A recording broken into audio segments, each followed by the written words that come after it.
What's the line between justice and pure cruelty? It's a question societies throughout history have answered in some truly terrifying ways. These weren't just simple executions. They were warnings. They were horrifying, theatrical displays of power, all designed to inflict the most pain and terror imaginable.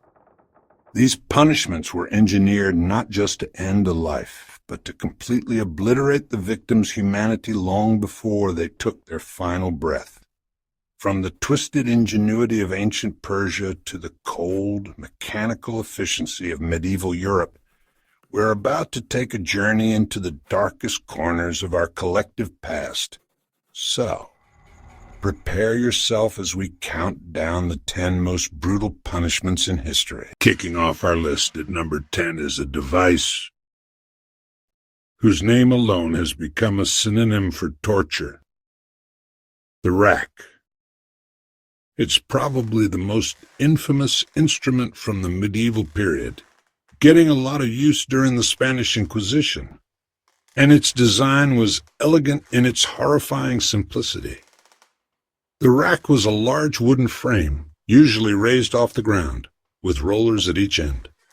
The victim was laid out on this frame, their wrists and ankles tied with ropes that were attached to the axles. Then the slow, methodical process would begin. With every single turn of a crank or a lever, the ropes would tighten, gradually pulling the victim's body in opposite directions. The first feeling was an immense strain, a deep, tearing pressure in the shoulders, hips, knees, and elbows. As the interrogator kept going, the tension would increase past the limits of human endurance. The sounds were supposedly one of its worst aspects, the sickening pops of cartilage tearing, ligaments snapping, and joints being pulled clean from their sockets, all of it punctuated by the victim's screams of agony. If the torture didn't stop, limbs would be completely dislocated. Muscles, stretched way beyond their capacity, would lose all ability to contract, making them useless forever. And that's if the victim even survived. Often, just the sight of another prisoner suffering on the rack was enough to break the will of those waiting for their turn, forcing a confession before they ever had to feel its bite. This wasn't just a tool for getting information. It was an instrument designed to break a person physically and psychologically, piece by painful piece. At number 9, we have a punishment that plays on one of the body's most vulnerable points, the shoulder joints. It's called the Strappado, also known as reverse hanging. This method was deceptively simple. It didn't need much more than a rope and a high beam, but its effects were absolutely devastating. It was another favorite of the Inquisition, starting in medieval Italy and spreading across Europe. The process was agonizing. The victim's hands were tied behind their back. That rope was then looped around their wrists and thrown over a pulley or a beam. They were then hoisted up into the air, forcing their entire body weight to hang from their shoulders at a completely unnatural angle. The immense pressure would almost guarantee a swift and excruciating dislocation of both shoulders. The victim would just be left there, dangling helplessly as searing pain shot through their arms and chest. But the torture rarely stopped there. To make the suffering even worse, torturers would often hang weights from the victim's ankles, which increased the strain on their already dislocated joints. In another cruel twist, the victim would be suddenly dropped partway, only to be jerked to a stop before hitting the ground. This violent jolt would send waves of unimaginable pain through the body and could cause even more fractures and tearing. While it wasn't always meant to be fatal, the Strappado was designed to inflict maximum, prolonged agony and often left its survivors permanently crippled. A living, breathing testament to the price of dissent. Coming in at number 8 is a punishment that mixes raw power with terrifying spectacle: execution by elephant. For thousands of years, especially in South and Southeast Asia, these intelligent, powerful animals were trained to become instruments of public execution. This method was a visceral display of a ruler's absolute power, a clear demonstration that they could command even the largest land animals to carry out their sentences. The whole thing was pure theater. A condemned criminal, often guilty of a major crime like treason or rebellion, would be brought into a public square or arena. Then, an enormous, trained elephant would be led out to face them. Can you even imagine the psychological terror of facing down a multi-ton animal, knowing it was there to kill you? The execution itself could be done in a few different ways depending on how cruel the ruler wanted to be. For a quick death, the elephant would be commanded to crush the victim's head under its massive foot. But for those who had really angered the ruler, a slower, more agonizing end was waiting. The elephants were trained to be methodical, able to systematically crush the victim's limbs one by one before delivering the final fatal blow. In some gruesome variations, sharp blades or spikes were attached to the elephant's tusks, letting the beast gore and tear the person apart. This was just as a blood sport, designed to instill fear and obedience in everyone who watched. At number 7, we're heading out to the high seas for a punishment so dreaded it became the stuff of legend among sailors: keelhauling. Practiced most famously by the Dutch and English navies from the 16th to the 19th centuries.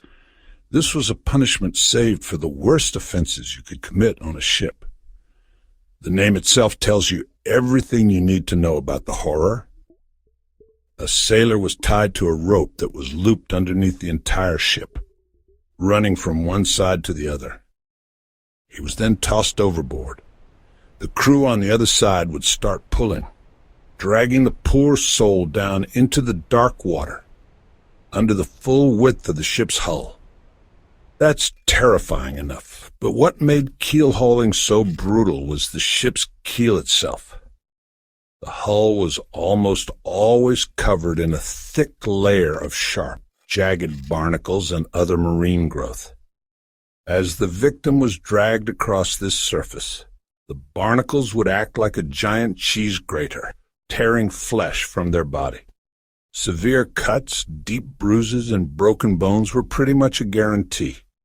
All the while, the victim was fighting the desperate urge to breathe, their lungs burning for air. If they were dragged too slowly, they'd drown. If they somehow survived the ordeal, they were often so badly injured that they would die later from blood loss or infection, their bodies scarred forever as a warning to the rest of the crew. Our 6th entry preys on a primal human fear, turning a common pest into an instrument of unspeakable horror. Rat torture was as simple as it was diabolical, and it popped up in different cultures, all with the same horrifying goal. One of the most well-documented methods comes from the Dutch revolt. The victim would be tied down, and a metal cage or bucket, open on one side, would be placed over their bare stomach. Inside this container were several large, hungry rats. To send the rats into a panic, hot coals or another heat source would be piled on top of the cage. As the heat got more intense, the rats' only instinct would be to escape. Their only path out was down. The terrified rodents would start to claw and chew their way through the victim's flesh, burrowing into their stomach and bowels to get away from the heat. Death was excruciatingly slow, coming from internal bleeding sepsis, and the sheer agony of being eaten alive from the inside out. Other variations were just as monstrous. In some accounts, prisoners were just thrown into pits filled with starving rats. In parts of South America during more recent military dictatorships, a method known as the rectoscope was reportedly used, where a tube forced living rats into a victim's rectum or vagina. It's a punishment that combines physical torment with deep psychological terror, forcing the victim to endure their last moments as a living meal. At number 5, we find a punishment that's as symbolic as it is gruesome: execution by molten gold, reserved for the crime of extreme greed. This method delivered a truly poetic, if horrifying, form of justice. It's been recorded in various corners of the world, from the Roman Republic to tribes in South America. The most famous alleged victim was Marcus Licinius Crassus, the wealthiest man in Rome, though historical accounts aren't all in agreement. After being defeated by the Parthians, rumor has it they executed him by pouring molten gold down his throat, a final grim mockery of his insatiable thirst for wealth. A more historically confirmed case happened in 1599 when a greedy Spanish governor in Ecuador was captured by the local Jivaro tribe. As payback for his oppressive taxes on their gold, they gave him a taste of the very thing he coveted. The process was swift and unimaginably painful. Gold melts at over 1,000 degrees Celsius, or about 1,948 degrees Fahrenheit. As the liquid metal was poured into the victim's mouth, it would have instantly destroyed the throat and lungs, searing flesh and boiling internal fluids. The incredible thermal shock would cause a violent explosive reaction as steam erupted from the body. Death would be almost instantaneous, but the imagery was the whole point. It sent a spectacular and terrifying message. Those who live by the lust for gold die by it. Number 4 on our list is a device that turned public execution into a long, brutal spectacle of human destruction. The breaking wheel, also known as the Catherine wheel, used all across Europe from the Middle Ages until as late as the 19th century. This punishment was saved for the most heinous criminals. The condemned was taken to a public scaffold and tied to a large wooden wagon wheel, their limbs spread-eagled and stretched along the spokes. The executioner, armed with a heavy iron bar, would then begin the systematic destruction of the victim's body. In some places, the sentence even specified the number of blows and in what order. For lesser crimes, a merciful blow to the chest or neck might be delivered first, leading to a quicker death.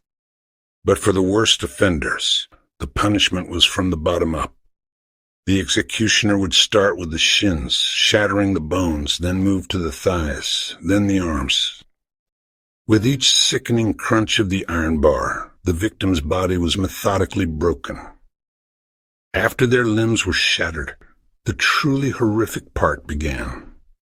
Their broken, mangled body would be woven through the spokes of the wheel itself. The wheel was then hoisted up on a tall pole, leaving the victim, often still alive, on public display. Death would eventually come from shock, dehydration, or birds of prey, sometimes taking hours or even days. It was a punishment designed not just to kill, but to utterly dehumanize its victim in their final agonizing moments. Entering our top 3 is a punishment so viscerally horrifying it feels like it was torn from the pages of mythology. Flaying, the act of being skinned alive. This ancient practice was used by many cultures, most notably the Assyrians, as a powerful tool of psychological warfare and terror.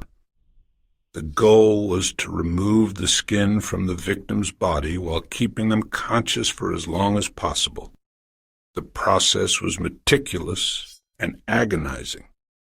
Executioners would make careful cuts, often starting at the face or the back, and then begin to slowly peel the skin away from the muscle and tissue underneath. The pain would have been beyond comprehension, a searing, all-consuming agony with every single slice.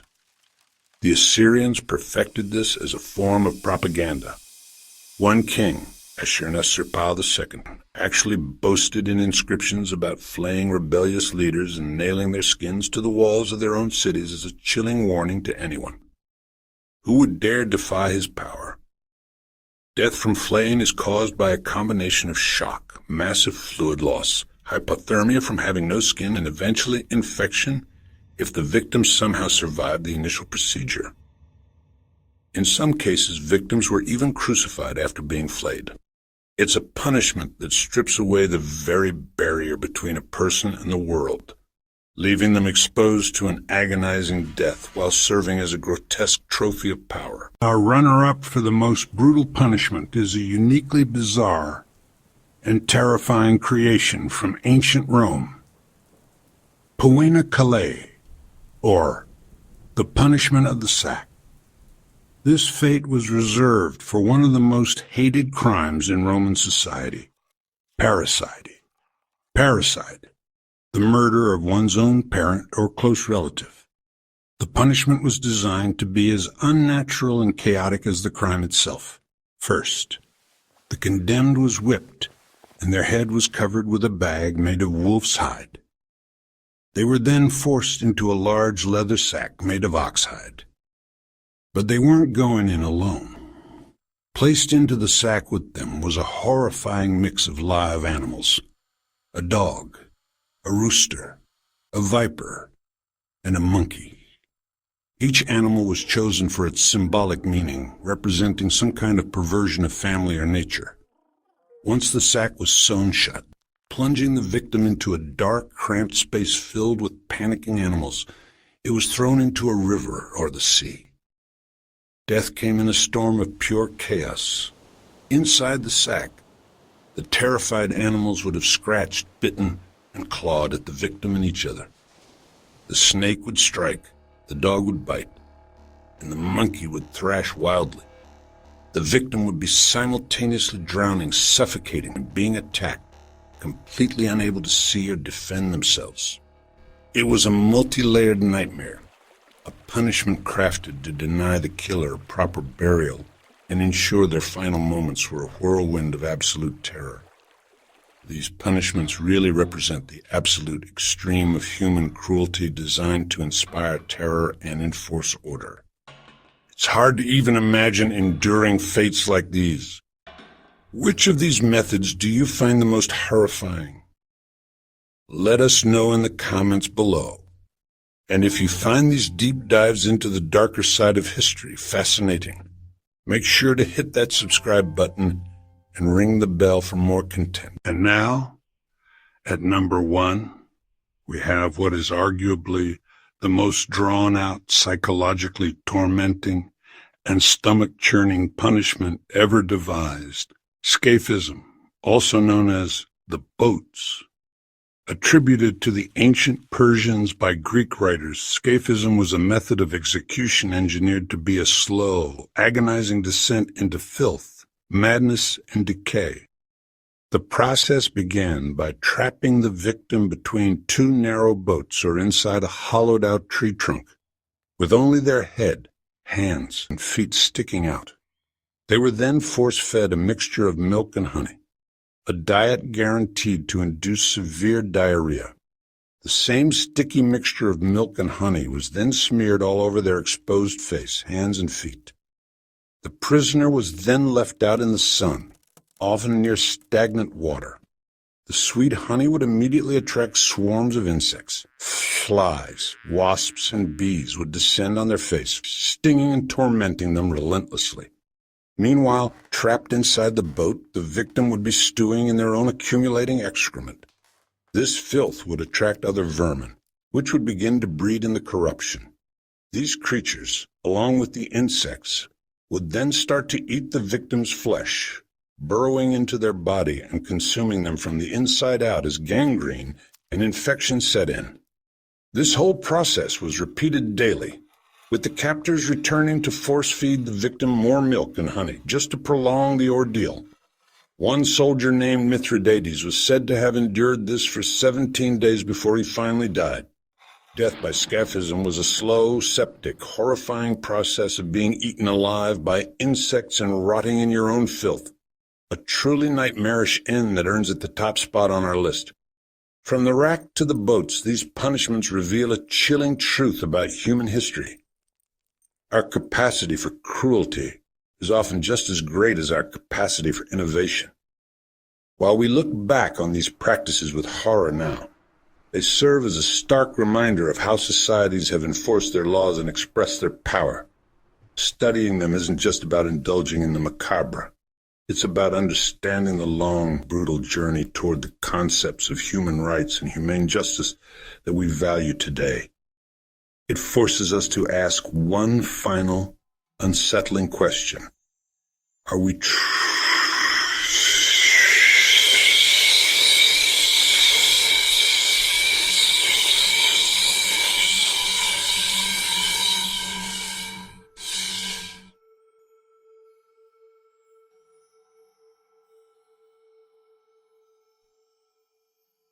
Det kunne skulle ha fin det blir det så där det så där det nästan exakt